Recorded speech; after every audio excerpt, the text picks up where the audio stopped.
this storm, we want you to seek shelter. We've been analyzing this storm, looking right at this area of this inflow that is happening. Leaves quarter-size hail, but it could be even greater. I got a large, violent tornado. Snow. Had to be snow.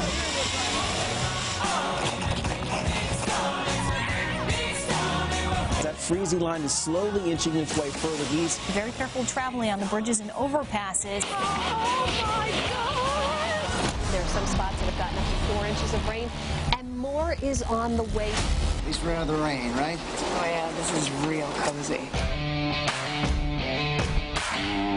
It's going to be headed mainly toward this area. It can also kick up some quick tornadoes. Treat this as a tornado warning. This is what's happened here just in the last 6 hours. This forecast has been right on track. Some people are drenched, freezing to death on a stupid boat with a stupid hat, while others are in a comfy news studio. And now your CBS Texas First Alert Weather Team. Jeff Ray, Aaron Moran, Dominus Brown, Brittany Rainey, and Chief Meteorologist Scott Padgett. Ladies and gentlemen, boys and girls, the world champion Texas Rangers welcome you to Globe Life Field and Rangers Weather Day. Ladies and gentlemen, here are your CBS 11 First Alert Meteorologist. Meteorologist Jeff Ray. Meteorologist Brittany Rainey. Meteorologist Aaron Moran. And Chief Meteorologist Scott Padgett. Hello, everyone. Are you guys awake? Are you excited for Rangers Weather Day? Did you guys hear anybody? I couldn't hear. I don't know if I heard anybody. Are you excited for Rangers Day at the World Series champions? Yeah! There we go. All right. Well, you know, we're so excited to be here with you guys. We're going to tell you a little bit about how we got into our field, and then we're going to blow some stuff up. We're going to make some fun experiments. So, Jeff, why don't you go ahead and tell us a little bit about how you got your education, Jeff? Hi, guys. Has anyone, have I visited your school with Weather on Wheels? Anybody here? I do that every Tuesday, but I'm meteorologist Jeff Ray. I went to the University of Texas. I was born in Lubbock. I've been at the station for about 13 years, and we've done Rangers Weather Day every one of those years, so thank you again for showing up. All right, so again, my name's Scott Padgett. I got my degree in meteorology, and then I minored in math and broadcasting. I'll let you know, when I was y'all's age, I was not good at math. But I continued to press ahead and figure it out, and now I became a meteorologist. I've been doing it about 27 years now, and it's a whole lot of fun. I used to be scared of the weather, but now I'm fascinated by it, and we're going to show you why it's so fascinating. So I'm going to help Jeff with some experiments. Aaron and Brittany, if you guys want to take over. Good morning, everyone. Thank you for being here. My name is Aaron Moran. I'm one of the meteorologists at CBS News Texas. I went to Mississippi State, so I have my degree in meteorology. And I actually grew up in the Boston area, so I grew up with a lot of snow.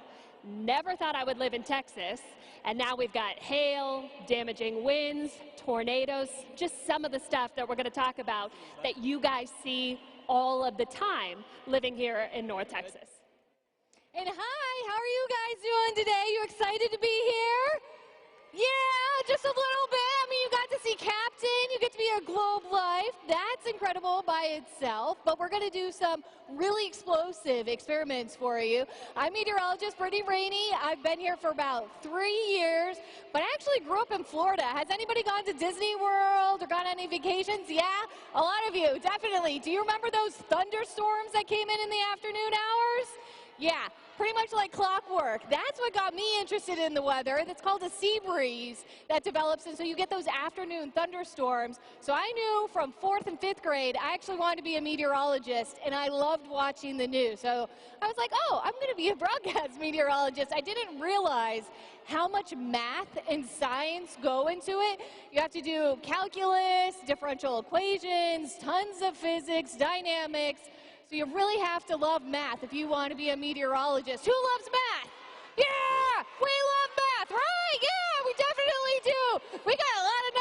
for you, so you guys are going to enjoy this, right, Scott? That's right, Brittany. So as we know, science is all around us. You know, there's water vapor in here right now. Can you guys feel the water vapor? No. Can you see it? Not really. We're going to do something here that you're going to be able to see the dynamics of the weather. So we have in this little container right here, we poured some liquid nitrogen in there. And Brittany, if you want to talk about what liquid nitrogen is for us. Yes, so nitrogen is actually a huge part of our atmosphere. It makes up 79% of our atmosphere. That's nitrogen in its gas state. But if you cool it all the way down to minus 320 degrees, it becomes a liquid. Minus 320 degrees. That is really, really cold. But if it gets any warmer than that, this is what happens. It turns back into that gas state. So what we're going to do now is Jeff is going to pour some hot water into this really, really cold liquid nitrogen. And we're going to see some kind of dynamic change happen. So Sammy's helping out Jeff. Ready? When you're ready, Jeff, go for it. Woo! Look at it go! Isn't that cool? So what you see here is look how this is going up. You guys know storms here in North Texas, they continue to build up. That's called an updraft, a cumulonimbus storm.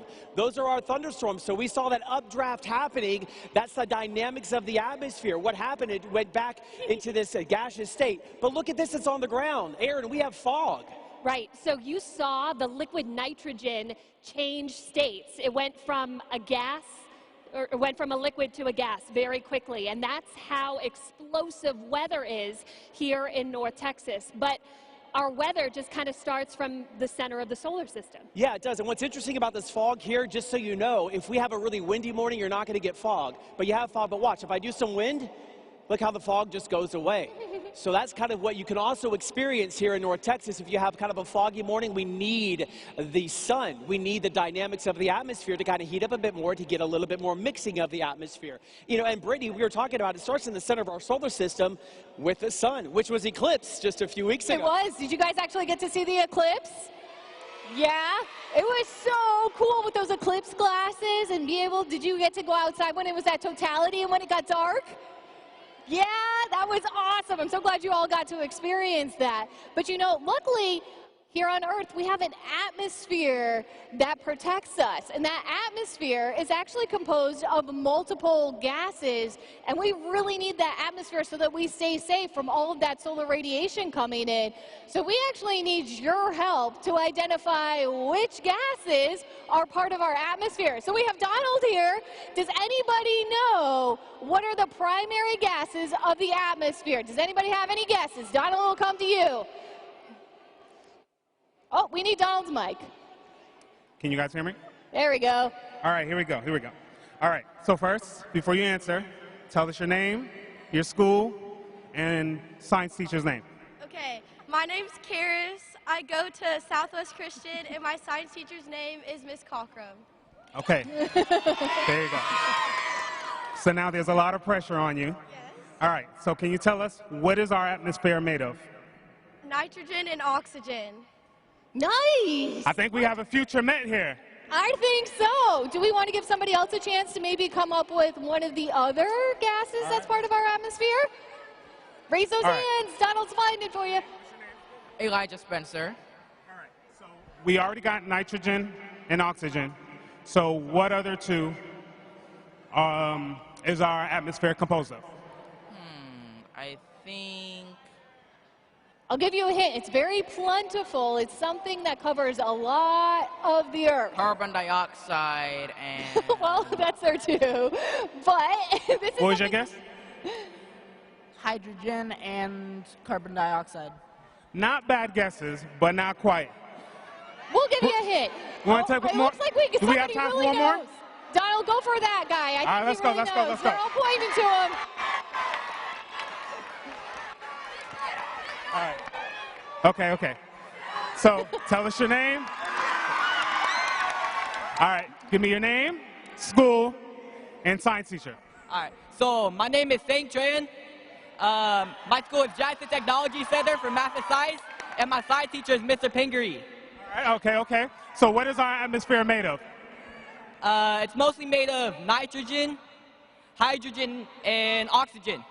We're really close. You got 2 out of 3, but they're struggling with the last 2, so I think we should probably reveal the answer. Yeah, I think we'll give it to them. So you guys are right with nitrogen, 79%. Then we've got oxygen that makes up 21% of that atmosphere. Water vapor, that makes up about 4%. And then we have argon, and the atmosphere is so important to keep us safe here on Earth. And Scott, we demonstrated at the beginning how dynamic and explosive weather can be. What are you guys doing now? We're going to blow something up. Do you guys want us to blow something up? All right, so here we go. So we talked about that liquid nitrogen. What do you think will happen if we put it in a container? Think the pressure will go up? All right, so what Jeff has done here, he's put some liquid nitrogen in this 2-liter bottle. We're going to put a cap on it, and then we're going to throw some ping pong balls on top of it and see what happens. Sometimes it happens fast, sometimes it happens in 2 or 3 minutes, but I bet you're going to like it. All right, Jeff, go for it.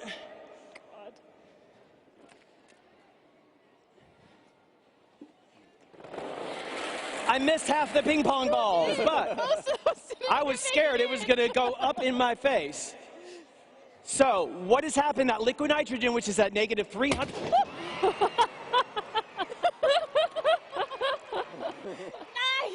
See how fun is weather and science? You can explode stuff! You okay, Scott? Okay.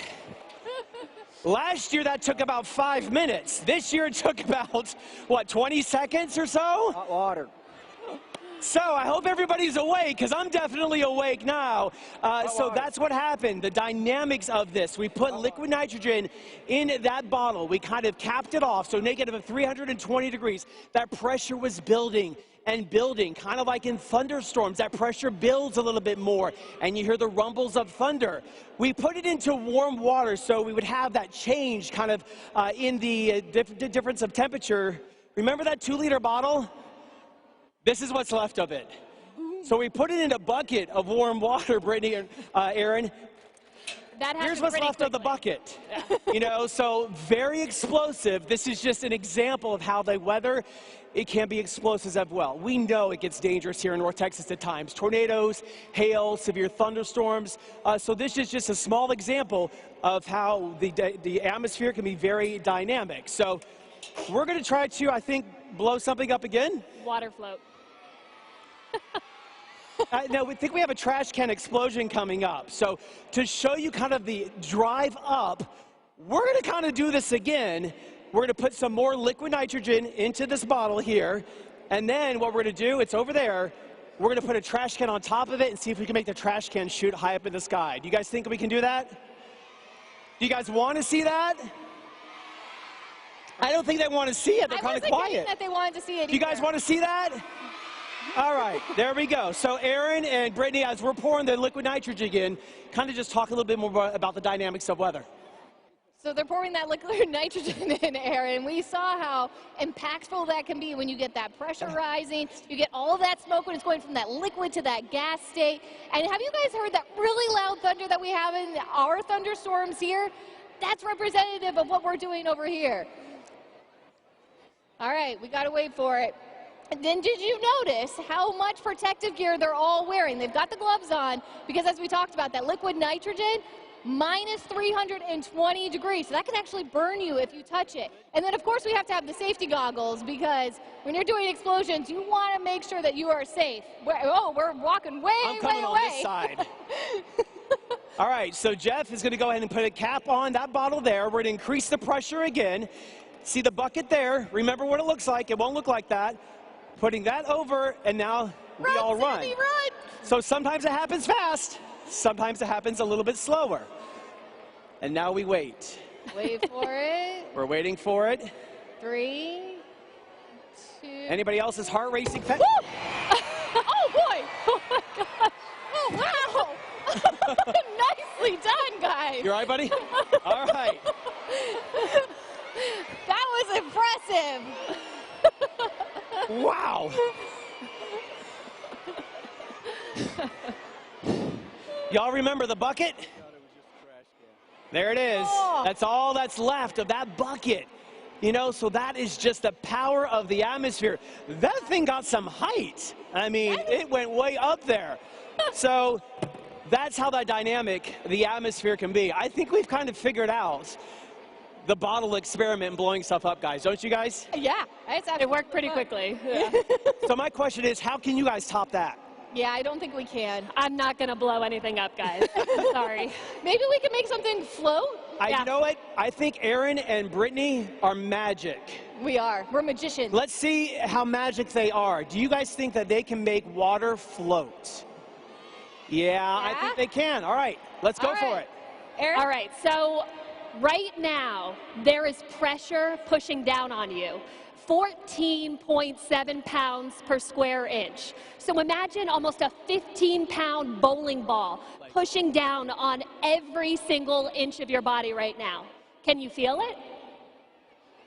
Not really, but we can show you how it works. Pressure is all around us right now. You just saw pressure blowing things up, but because pressure is going on right now, Brittany has poured a little bit of water into this cup. She's going to add a few drops of color just so that you guys can see the water. All right, so we've got a little orange here. Now, to show you that pressure is ongoing right now, if she puts the coaster on top and she tips it over, you would think all of that water would fall out. But if pressure is going on right now, the water should stay in. I'm nervous. This is my first time doing it. No, we're going to do this. All right, you guys ready? We're going to flip this over. We're going to make that water float. Okay, here we go. Oh! Let go. Look at that! Nice! How fun. Good job, Brittany. That is how you see that pressure is going on around us right now. It's not necessarily something that you can feel, but if pressure wasn't going on, all of that water would have fallen out.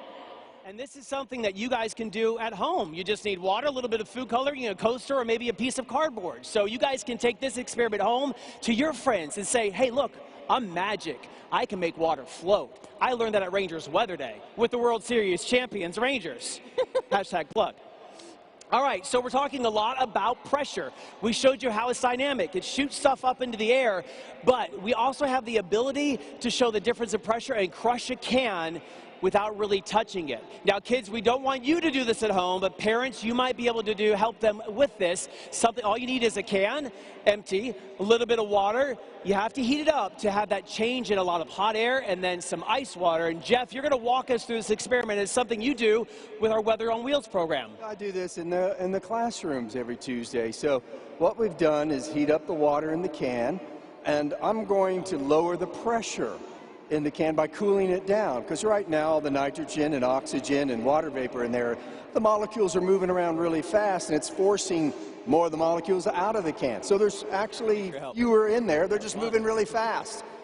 When I cool it down, it's going to slow down those air molecules, and the air pressure is going to drop. Yeah. So let me show you what happens, what our atmosphere does to that.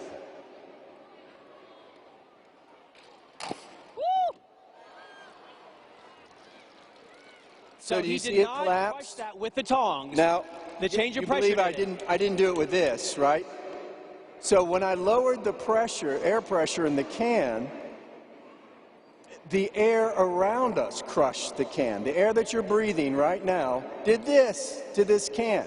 All I did was cut the air pressure about in half.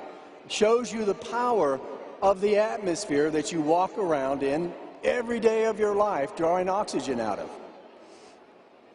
All right, so we talked about pressure. Of course, pressure going on all around us right now. And now we want to talk a little bit about the seasons that we experience here on Earth. What season are we in right now? Spring, our stormiest season. But if you want to take a look at the board right now, we can talk a little bit about the 4 seasons here. So the globe is sitting at a 22-degree tilt, and 44 days ago was the official start of spring. On that day, the Earth isn't tilted either toward or away from the sun. So the sun is directly over the equator. We get 12 hours of daytime, and we get 12 hours of nighttime. Perfect equilibrium.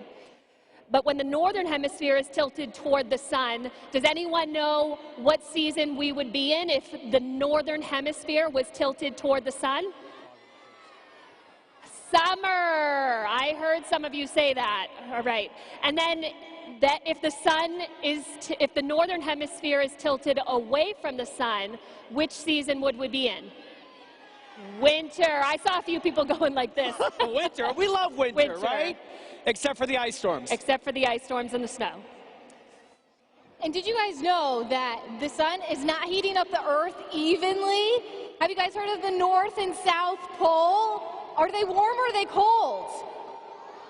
They're very cold because they're not getting as much of that sunlight. But at the equator, is it hot or is it cold? It's very hot. So you're getting the earth heating up at different temperature levels, and it causes an imbalance. So what we have is the jet stream. It's working to actually balance out that imbalance, and it becomes very wavy. So especially as we get into the winter months, you're always hearing us talk about a dip in the jet stream, and then it gets really cold. Or when we get that ridge of high pressure sitting over us, then that jet stream is a little bit further north, and then we get really hot. This is a wave in the air that's really helping to drive all of the weather on Earth. That's right, and sometimes you hear us say high pressure's moving in or low pressure's moving in. We see that on the jet stream. So do you guys think that you're living in an ocean right now?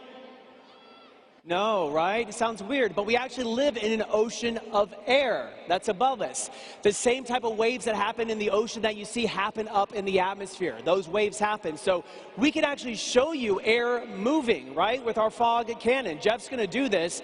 So sometimes, can you ever, like, see wind as it's blowing past you? Can you see the effects of wind? Yes, I heard someone really enthusiastic over here. Yeah, he really can see the effects of wind. If a tree's blowing, right, or you see the flags blowing, Jeff is going to be able to show you kind of the air moving. He's hitting this bottom of this trash can kind of like a drum, and you see those rings? There you go. That's what happens when the fog is forced out. He's showing you air that is moving. Jeff has like the coolest job right now. So yeah, this fog that you see moving, it's moving air, the fast ribbon. Look at those rings going up there. So we have that jet stream separating the warm air and the cold air from the poles. And because of it, it's really active weather. So the question is, why? The fast moving air can lift the air underneath it. So we can kind of show that to you a little bit more, right, Brittany? We definitely can. We're actually going to use And we need our helpers up in the audience. Raquel and Donald, this is the time that we need your help. We have some of our friends helping us, so we're going to be able to show you the air that is kind of moving a whole bit more. And dads at home and moms at home, this is also kind of fun. All you need is a leaf blower, a paint stir, and some duct tape. You guys ready? And Brittany, what are we going to do? We're going to TP them. You ready? Yep. Yep. It may not reach you. Here we go. Oh, no. Woo! Hold on. Look at it go. We're trying to get you.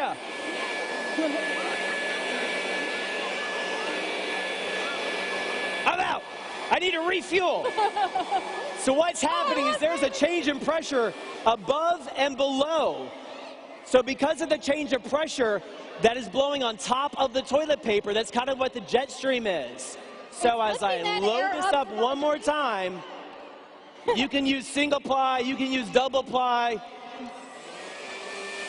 Uh-oh. I'm trying. There you guys go. A little bit more. So you can say that the weather people, the meteorologists, they TP'd you today.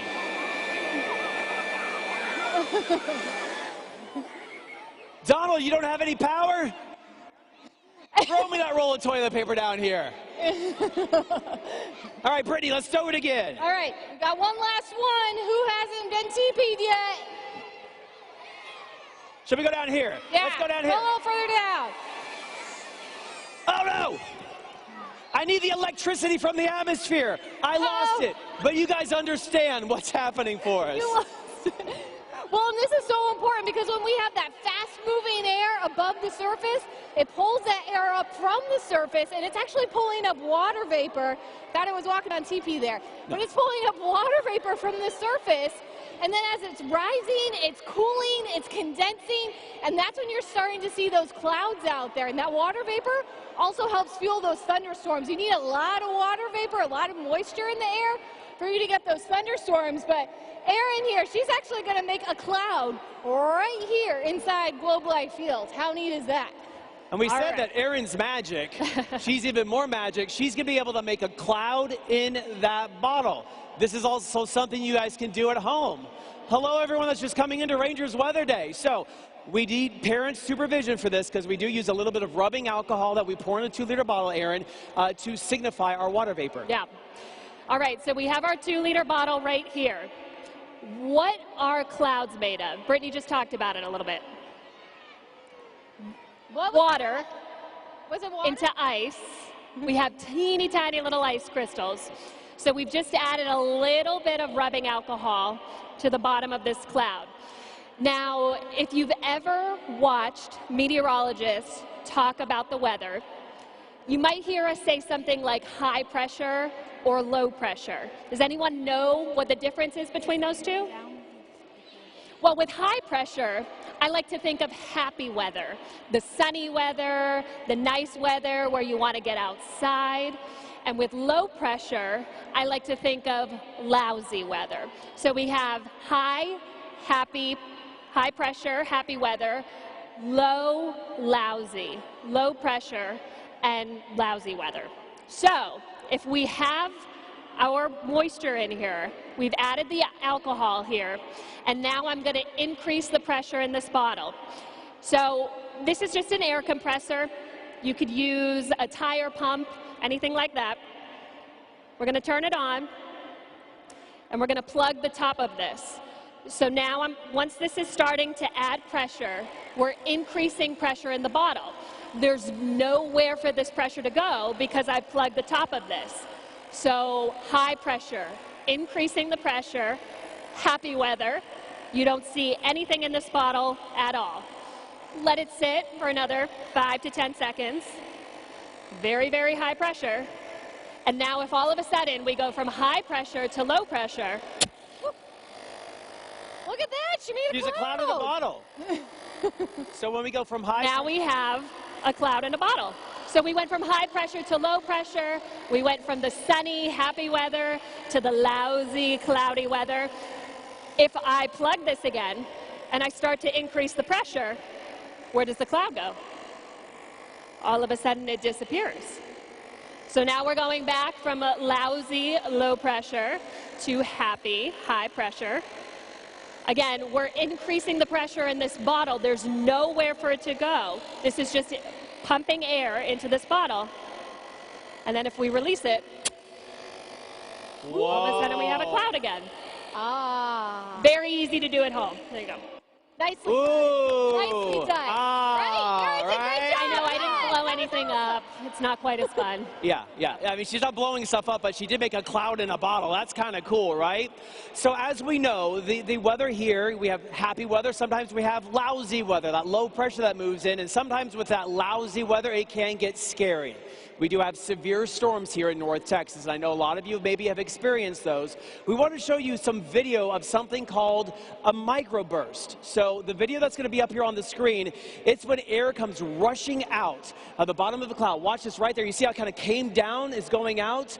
There's even a rainbow on the left-hand side. So a microburst happens when this cold air comes rushing out of the bottom of a storm, slams into the ground, and at times can be 100 miles per hour. Right there, you see it kind of coming down and then kind of spreading out, right?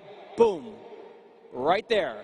So that's that cold air rushing down, and that can cause damage with winds up to 100 miles per hour. That's different than a tornado, but that's definitely something that we at the First Alert Weather Team will let you know about and warn you about with a severe storm that's moving in. So we do have warm air carrying water vapor in the atmosphere. When it cools, condenses in the liquid, releases the energy. So that's part of the energy is what really powers the storms. As we know, some of these storms can be very powerful. So back in 2015, this is what we're going to have to show you here. This is around Christmas 2015. A powerful EF4 tornado came through Dallas County to near the Rowlett area. We'll be able to show you that to you right there. As you're looking on your screen, hard to kind of see, this is the tornado that was moving through right there. You see it? That big cone-shaped tornado, and it's hard because it was at nighttime. At night, it's really hard to see tornadoes. You need flashes of lightning. You need some power flashes. You'll see it right there. So this was moving through at the nighttime hours. So as a meteorologist, you know, Aaron, this is something, you know, if we get a chance of a tornado in your neighborhood, this is one of our jobs where we want to let people know what to do. You know, as a meteorologist, it's really the most important job we have is to let you know when severe weather is coming. But one of the key parts of letting you know is whether there's a storm watch or a storm warning or maybe a tornado watch or a tornado warning. So let's go over the difference between the two. I know a lot of you are really smart, so you probably already know this. But with a watch, it means that the ingredients are there. It indicates that there's the risk of some strong, dangerous weather. So when a watch is issued, if we say, hey, a severe thunderstorm watch has been issued, or a tornado watch has been issued, it means we're watching. Doesn't necessarily mean it's going to happen, but it means that you should have a plan in place.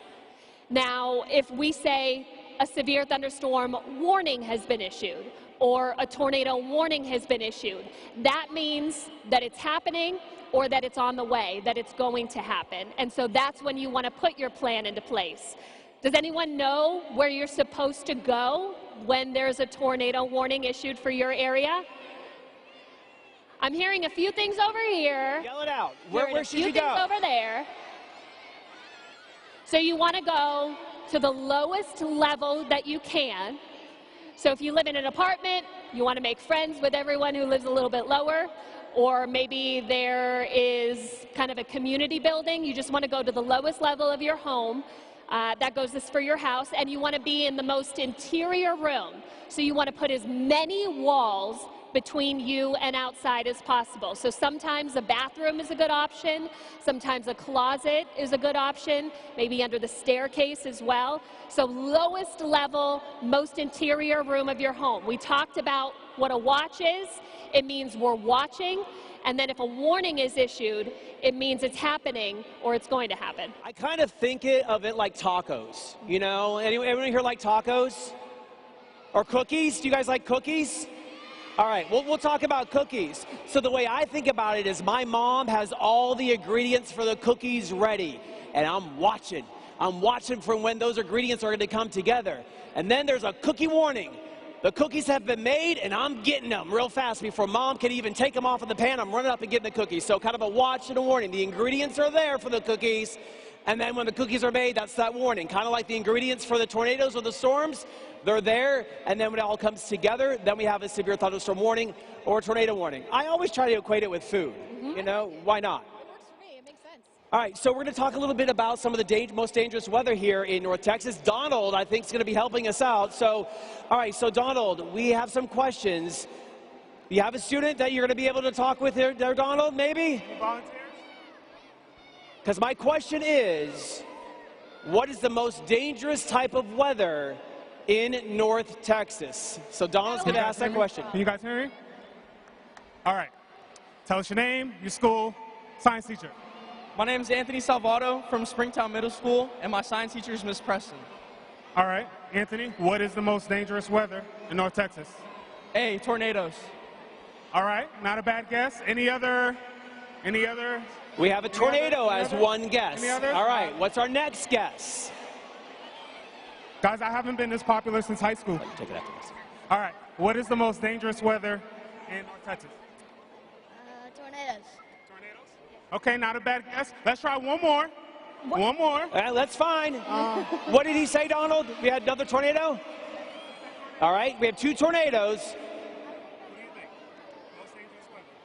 The options are up there. Oh, no, they're not there anymore. So, You've got tornadoes, you have heat, flooding, lightning, and flooding. or a heat. Heat.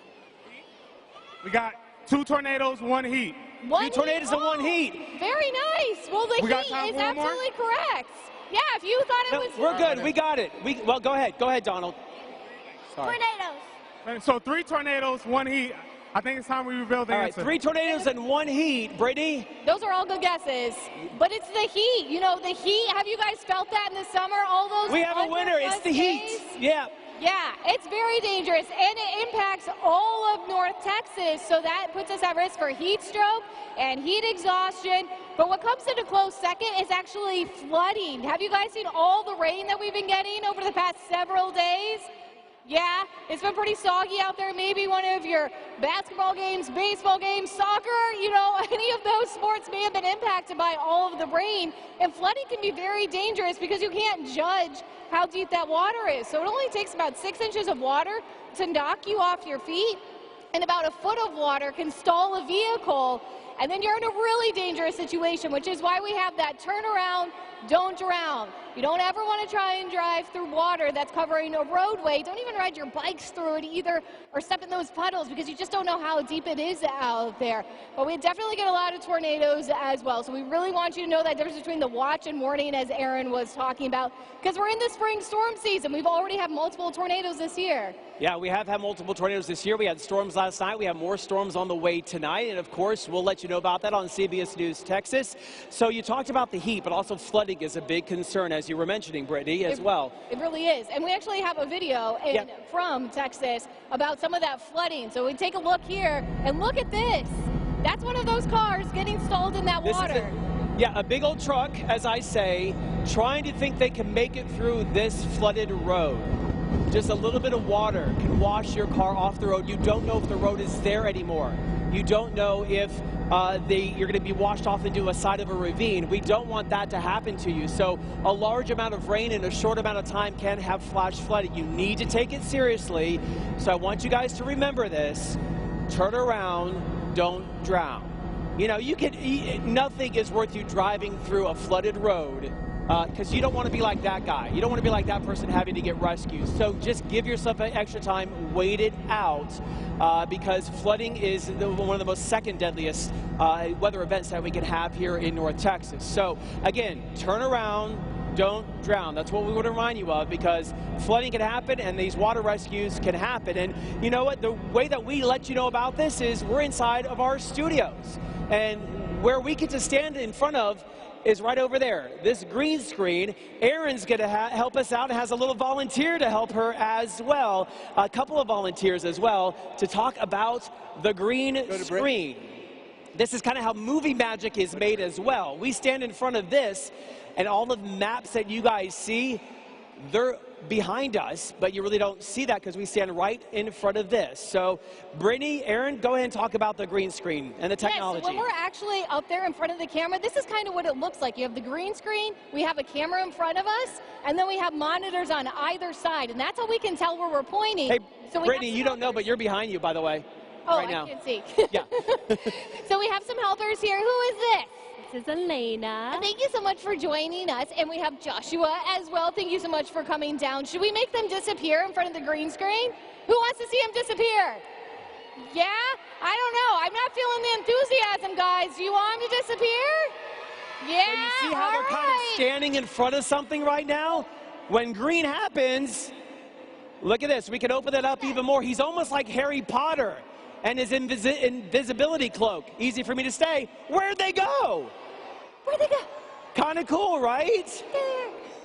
So this is the green screen technology. The cameras there are able to kind of filter out that color. So now you see them, and then Aaron and Elena just have heads. Joshua's completely gone, and there they are. They are gone. So that's kind of the technology that we use as far as the green screen is concerned. So that means we can't ever wear green on TV, because if I wore a green tie, well, you'd see through my body pretty much. You know, if I wore a green suit, you wouldn't see me.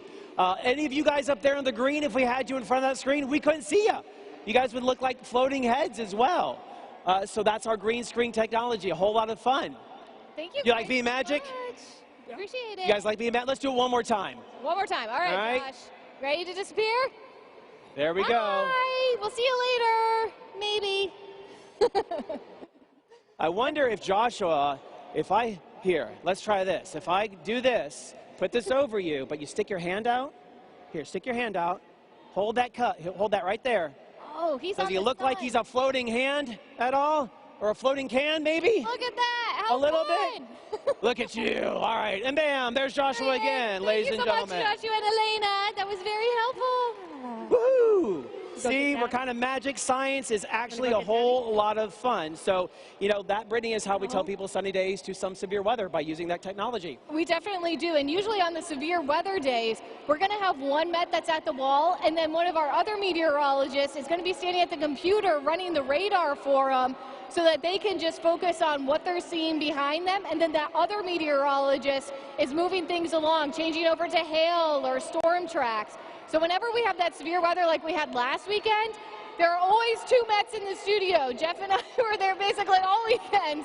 So we're definitely keeping you covered. Even if you don't see us on air, we're always on the stream. You can always hop on to the CBS News Texas stream, and you'll likely find us there for more extended coverage if we can't be on air. Right. So if you guys don't mind, hold on. That's part of I'm just joking. All right, that is part of TV and my bad joke there. But so some of the most dangerous weather as well, tornadoes, we talked about heat, flooding, but hail, right? So how do those hailstones stay up in the cloud? Remember at the very beginning how we poured that liquid nitrogen, the hot water into the liquid nitrogen, you have that big puff of cloud go up? That's called an updraft. I can kind of show that to you right here. So this is kind of acting like an updraft, keeping that hailstone higher up into the sky. So this is a size of a ping pong ball, as you know, when we get hailstones that size, so it keeps going higher and higher and higher. But if the hailstone gets too large, or the updraft kind of weakens a little bit more, eventually this is going to, just like that, fall down as the hailstone. So you need those updrafts to get those hailstones going higher and higher. The bigger the hailstone, the stronger the updraft. And then, boom, it'll fall down. So that's also one of the things that we warned you guys about, is hail. And we have some animations to kind of show you that same process rather than me blow drying my hair for everyone today.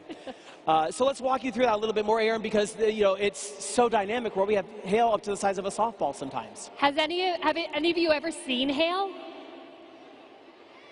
Raise your hand if you've seen hail. Yeah. A lot of hail in North Texas.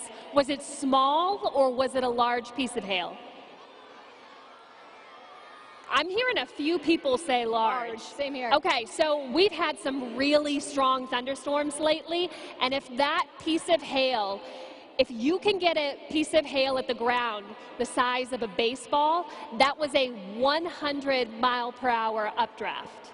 That's how strong the storm was, keeping that piece of hail up there. A lot of golf ball size hail recently, that would be 80-mile-an-hour updrafts. So very, very strong, powerful storms here in North Texas with a lot of hail. Yeah, and did you know that the clouds are actually juggling those hailstones? Just like Scott was showing, I can't juggle very clearly. So this is about all you get. But those clouds are juggling those hailstones over and over again, getting them bigger and bigger until they fall, like that. All right, so Brittany was showing how those hailstones kind of go up and around and up and around and eventually come down. Sometimes they come together.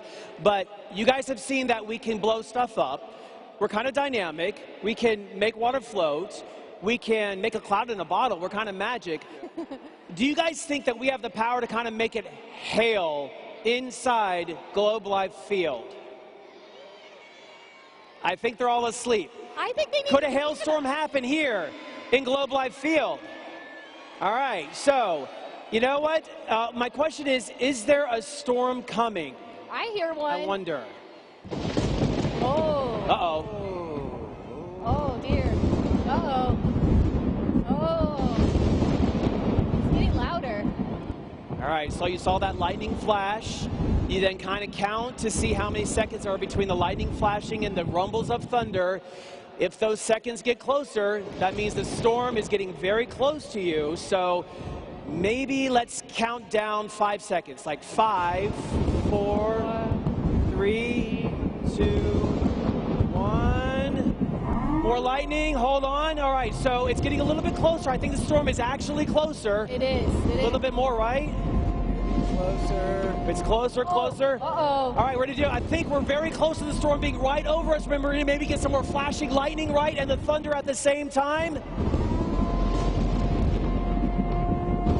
Yeah, it's right at the same time, and I think it might start hailing right here in North Texas.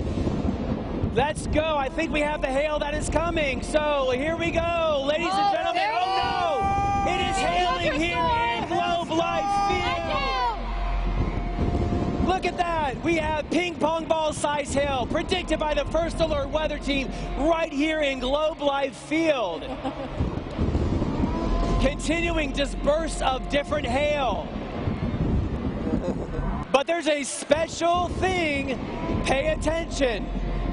If you see a sticker that says CBS News Texas or an orange square on your hailstone, your ping pong ball, you get a prize. So look for those hailstones that say CBS News Texas or have an orange square on them. And then you get a prize from the Rangers and from us at CBS News Texas. You'll meet us at the top up here. So look for those hailstones. We have a couple more coming. They're coming out there. Throw them all at once if you can. Get those hailstones out for us. That was a severe thunderstorm we just had, but I think it's past. I think the storm is weakened. So thank you guys so much for coming to Rangers Weather Day. That's our whole entire program. We love the fact that we partner with the Texas Rangers, and you guys are able to see the dynamics of the weather. So again, thanks for joining us. I'm meteorologist Scott Padgett. We have Jeff Ray, Aaron Moran, Brittany Rainey, that is. We want to thank the Texas Rangers for partnering with CBS News Texas. We love being partners with you guys, and partners this year with the World Series champions. Thank you much. We will see you guys at the top of the stairs. If you have that prize, CBS News Texas or the Orange Square, we'll be up there to say hi to you guys, take some pictures as well. Thank you guys again.